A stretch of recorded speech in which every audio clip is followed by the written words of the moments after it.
ఉన్నటువంటి సలహాదారు వేరు నరేందర్ రెడ్డి గారు, జిల్లాకు సంబంధించినటువంటి సహచర శాసన సభ్యులందరికీ, ఇక్కడ విచ్చేసినటువంటి వేదిక ఉన్నటువంటి పెద్దలందరికీ, వేదిక ముందున్నటువంటి అక్క చెల్లెలందరికీ, అన్నదమ్ములందరికీ కూడా, మీడియా మిత్రులందరికీ కూడా ఈ శుభ సందర్భంలో మీ అందరికీ శుభాకాంక్షలు తెలియజేస్తా ఉన్నా.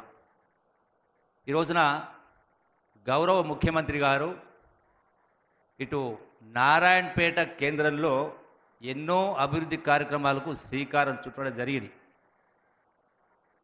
గౌరవ ముఖ్యమంత్రి రేవంత్ రెడ్డి గారు ముఖ్యమంత్రి అయి కేవలం 14 మాసాలైంది. ఈ 14 మాసాలలో ఎన్ని ఆర్థిక ఇబ్బందులున్నా కూడా చెప్పిన ప్రతి మాటను కూడా నిలబెట్టేట్టు కార్యక్రమం చేస్తూ ఉన్నారు. అది 6 గ్యారెంటీలు కావచ్చు, రైతు భరోసా కావచ్చు, రుణమాఫీ కావచ్చు.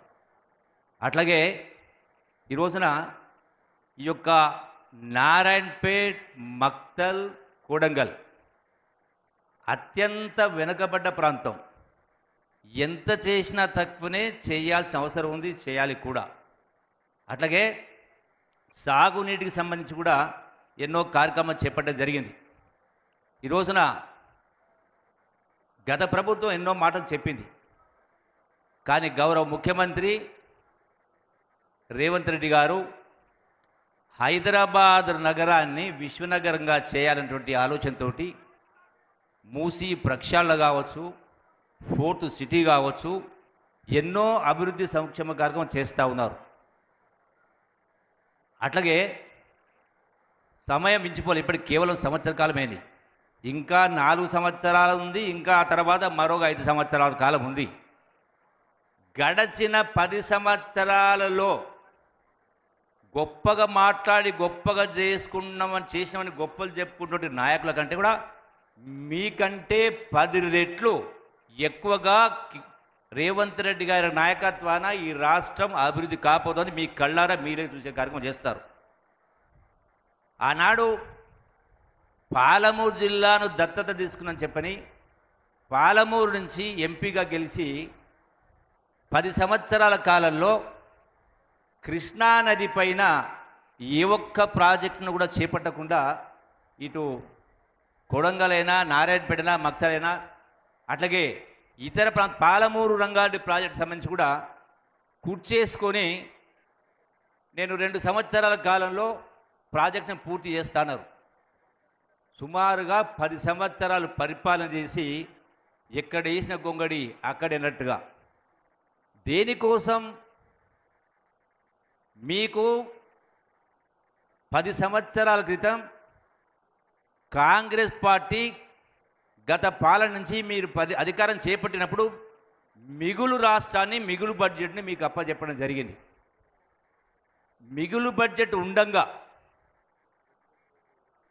8 లక్షల కోట్ల అప్పు చేసిన తర్వాత 40,000 కోట్ల బిల్లులు పెండింగ్ పెట్టి కూడా ఏ ఒక్క మాట కూడా నిలుపుకోలే. ఈ సంవత్సర కాలంలో ఈ యొక్క ప్రభుత్వ కాలం పూర్తి కాకముందుకే ఏమైనా మీరు ఇంకా చెప్పినటువంటి పనులు చేస్తలేరు అనేటువంటి మాట మాట్లాడుతూ ఉన్నారు. ఈ రోజున గౌరవ ముఖ్యమంత్రి గారు ఇప్పటికే పాలమూరు జిల్లాకు సంబంధించి ఇప్పటికే మాట చెప్పడం జరిగింది. ఎన్నో కార్యక్రమాలు శంకుస్థాపన చేసి కార్యక్రమం చేస్తూ ఉన్నారు. గౌరవ ముఖ్యమంత్రి గారు పాలమూరు బిడ్డల అదృష్టం, పాలమూరు జిల్లా బిడ్డగా ముఖ్యమంత్రి కావడం.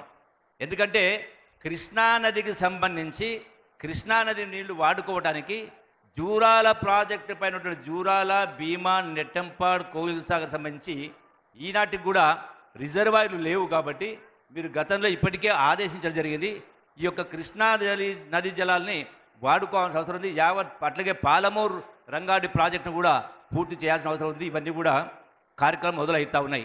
ఈ రోజున గడచిన 10 సంవత్సరాల చిన్నటి ఉద్యోగాలు ఇవ్వడం జరిగింది గౌరవ ముఖ్యమంత్రి గారు. ఇప్పటికే జాబ్ క్యాలెండర్ కూడా ప్రకటించే కార్యక్రమం చేయడం జరిగింది.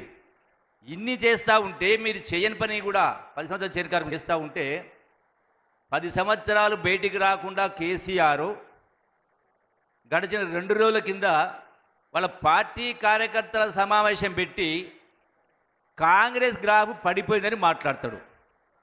అంటే గడచిన మీరు 10 సంవత్సరాల కాలంలో ఇన్ని లక్షల కోట్ల అప్పు చేసినా కూడా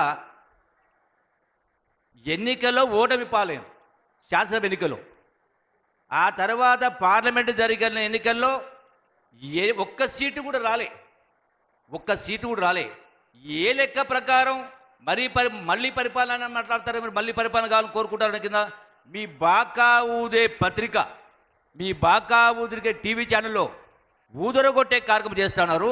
అడ్డగోలుగా అడ్డదిడ్డంగా సంపాదించిన కోట్ల రూపాయలు ఖర్చు పెట్టే కార్యక్రమం చేసి తెలంగాణను భ్రష్టు పట్టించి అన్ని రంగాలను సర్వనాశనం చేసి అవినీతిని అందలానికి ఎక్కించి ప్రజాస్వామ్యానికి పాతరేసి కుటుంబ పరిపాలన చేసి ఇవాళ సన్నాయి నొక్కుతూ మాట్లాడుతూ ఉన్నారు. మళ్ళీ మీకు అధికారం రావడం అనేది కల్లా వచ్చేటువంటి ఎన్నికల్లో మీ కళ్ళారా మీరే చూడబోతా ఉన్నారు. ఈ రోజున నేను ఈ వేదిక ద్వారా మీరు సోషల్ మీడియా ద్వారా పత్రిక ద్వారా ఈడొకటి ఆడొకటి వాడొకటి వీడొకటి మాట్లాడడం కాదు. నేను ఈ వేదిక ద్వారా ఛాలెంజ్ చేస్తూ ఉన్నా.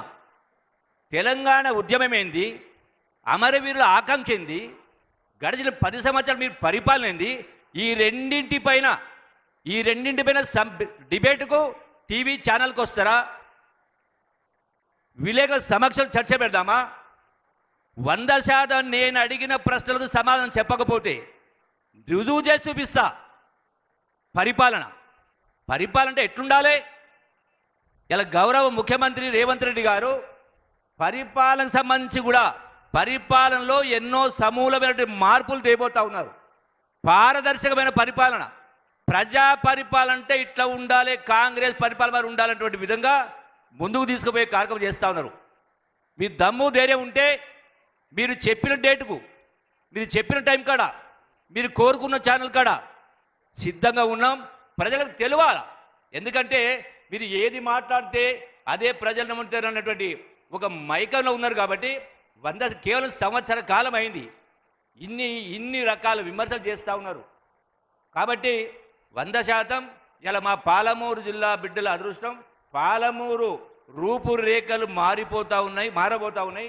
అన్ని రంగాల్లో కూడా మంచి భవిష్యత్తు ముందు ఉండే చెప్పని మీ అందరికీ సవినంగా విజ్ఞప్తి చేస్తూ సెలవు తీసుకుంటున్నారు. Thank you very much. Thank you sir. గౌరవ ఇన్ఛార్జ్ మంత్రివర్యులు దామోదర్ రాజనరసింహ గారి సందేశం.